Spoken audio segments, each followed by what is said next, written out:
I did a video, I don't know, it was the last month or so, and I mentioned passport bros in passing. And I think for the most part, have you ever heard that term before, by the way? Yes, absolutely. And Okay. actually, if you could give me like the quickest definition, I think it's kind of like a red pill thing where you kind of escape to a place where women treat you better or money goes further. Are those the two elements? That seems to be the underlying notion, is that Western women aren't the greatest. They don't treat you very well. Western culture, tax rates, all that sort of stuff are kind of abusive. So I think a lot of guys that don't do well in the West tend to relocate to greener pastures, if that makes sense. And I think that they'll end up doing better somewhere in Latin America, Eastern Europe, Asia, for example. Did you go anywhere else when you were sort of moving around and trying to settle somewhere? Did you try out Latin America? Did you try Eastern Europe before you went to Asia? Well, I traveled all over the world. I didn't Eastern Europe. I didn't try, I guess. I went to England and Italy. Mm-hmm. So a little bit of Europe, but those aren't places to go for women. Those are terrible places to go for women. You might as well be in America. So I didn't try these like Russian, Ukrainian countries I've heard such good things about, or Poland or something. But I did try I did check out South America and different Asian countries. And after traveling all around, Thailand was the best for me, but I had some backup plan ideas. Okay, cool. So I figured that you'd be a great guy to have this conversation with, because every time I mention anything around passport bros, I'll always get DMs and emails from people like, I'm the real passport bro. You need to interview me. And I'll click a link and it goes to like some YouTube channel where they're like telling guys how to be passport bros, but they're mostly dorks. So I think this isn't your main scope of understanding, but it's a big part of your life and why you're in Thailand, beyond, easy access to PEDs and better weather and nice beaches and all that cool stuff. Yeah. So you settled on Asia. Why Thailand out of Asia? Like what brought you there? Well, now I would choose Thailand for one reason, because weed is legal here, which it isn't in any of the other Asian countries. But even before it was legalized, I still chose Thailand because it had, I'd say, more freedom, and your money goes further, and the way the women treat you. I mean, but the thing is, you can get the way the women treat you in Philippines is perhaps even better. So if it was just for women, I would have probably chosen Philippines. Yeah. For women, I would choose Philippines. So that's where that beats Thailand. But Philippines doesn't have the infrastructure, the technology, the access to high quality consumer goods. So if I want to keep working or being productive, and I want fast internet, and I want good technology, and in Thailand, everything is just so convenient. Like I've been some countries where, you've got to find a pharmacy, and good luck. You're going to spend half a day looking for the right pharmacy. Or you want good food, just going to spend an hour looking for good food. And in Thailand, it's like you walk down the street and you've got pharmacy, good food, short time hotel, massage, girls to meet, interesting foreigners from all over the world. So it's got pretty much everything that you could want in Thailand, How long have you been there now? 3.5 years. Oh, okay, cool. Yeah, because I remember some of the earlier videos over the last couple of years, and I don't think you have those up on a channel anymore. You lost those channels? A lot of channels got deleted. Yeah. Okay. I've been censored so many times, deplatformed, whatever. Donald Trump, same thing happened to Donald Trump, Andrew Tate, all that started happening to me 6 years ago. 100%. Okay.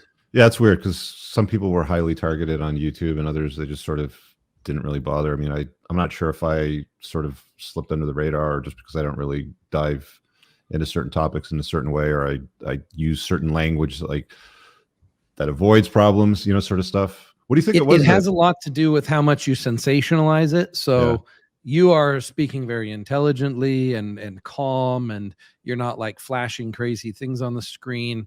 The issue that the government and the entities that sought to censor me had was that I was flashing the cars, like the exotic cars and bodybuilder body and lifestyle and girls, and then a lot of young men were following me, and these enemies of freedom felt that I was a big enough threat to influence them based on the imagery, not just what I was saying, I was saying plus the imagery. So That's what happens with Andrew Tate also, why he's censored, is because he's showing in the enemies of freedom's mind, they're saying this is a danger because this is someone who could really go viral and like influence young minds and lead them in a direction that is not beneficial to the matrix. Yeah, big big strong men that have an abundance of choices with women are a big threat now, aren't they? Yeah. Isn't that interesting? How that used to be celebrated decades ago. If you're a playboy, then they sort of held you up on a pedestal. Today, it's now you still kind of get some level of respect out of it, but at the same time, they don't want a strong, masculine, independent, free-thinking culture, do they? Yeah, the government doesn't want that. The large corporations don't want that, and the public, these non-player characters, that instead of improving their own life, they try to decrease the quality of other people's lives to make theirs better. Like the men that are like that, they don't want to feel jealous seeing another man be successful at these things, and then the women don't want it because it makes them feel like they're lower value and that they have less power. So that's what the battle in the West is about, is like women taking advantage of this moment and simping men taking advantage of this to like build up women into something that they're not, like a complete illusion. So how is Thai politics and Thai culture different than like Western countries?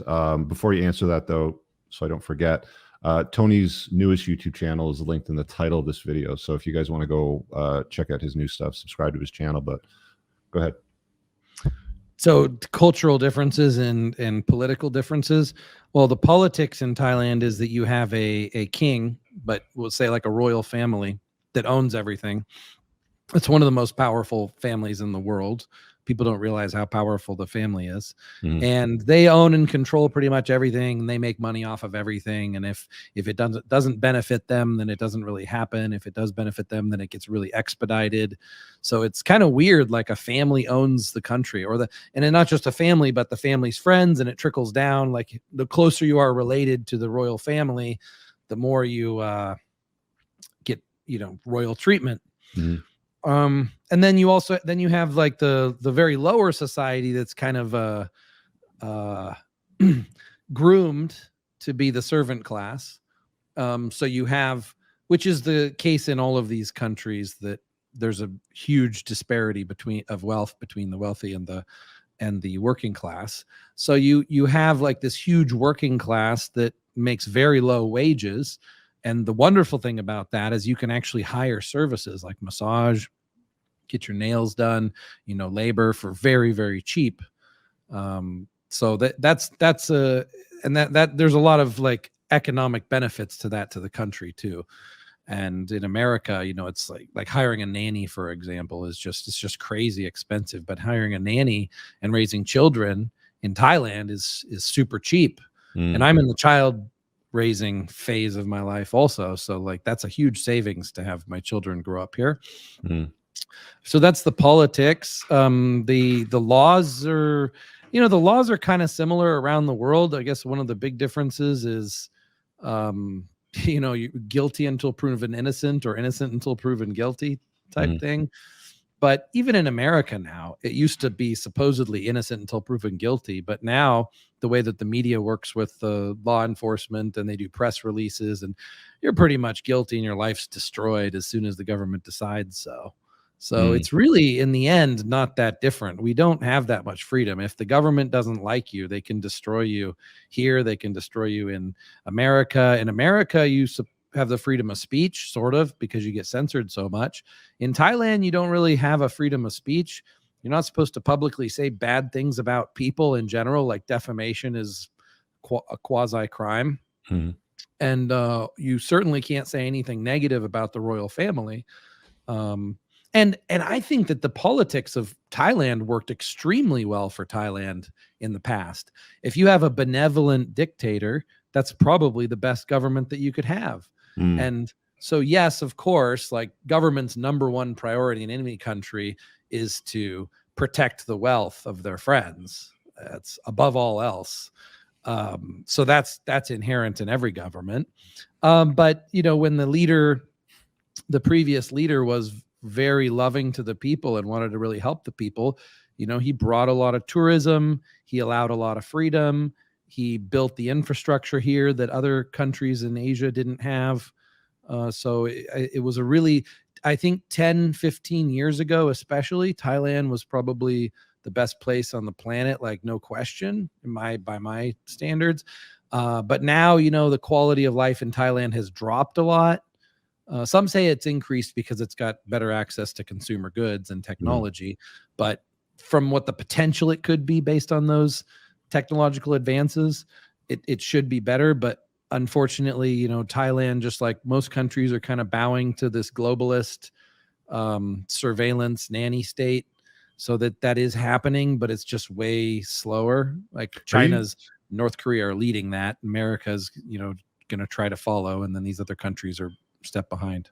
I really hope you guys enjoyed that clip. If you want to watch the full-length podcast, you can find that over here, that clip's from. If you're newer to the channel, make sure you hit subscribe over here, and pin down below in the top comment, you'll find a bunch of useful links to my website, my supplement line, books, and a bunch of other stuff. Have an amazing day. Peace out.